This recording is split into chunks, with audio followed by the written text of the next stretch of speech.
How do you defend against a skewer?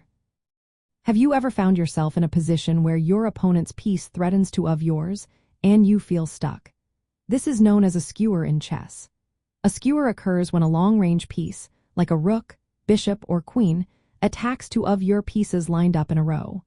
The more valuable piece is targeted first, forcing it to move and exposing the less valuable piece behind it.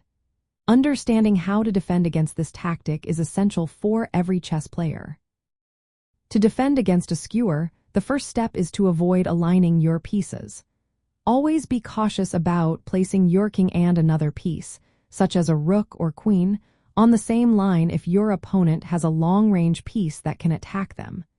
Keeping your pieces spaced out can help prevent this situation.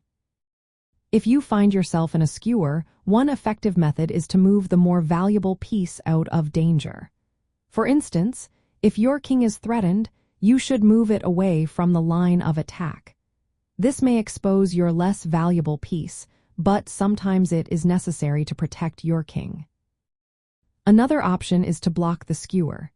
If you can, place another piece between the attacking piece and your more valuable piece. This may not always be possible, especially if the skewer is along a file or rank, but it can work if you have a pawn or another piece available to interpose.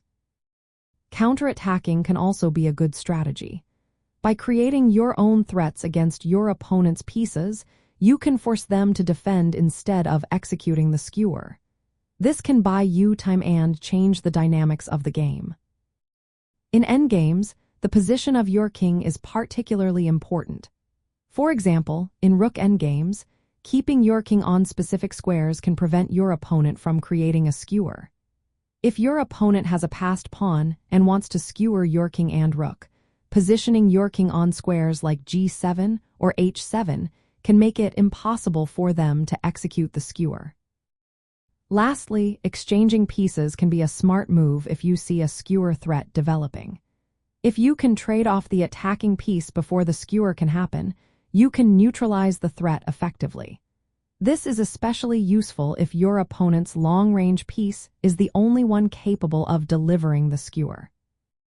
In practical applications, defending against a skewer often involves careful king and rook placement in endgame studies and puzzles. By practicing these ideas, you can become more resilient against this common tactical threat.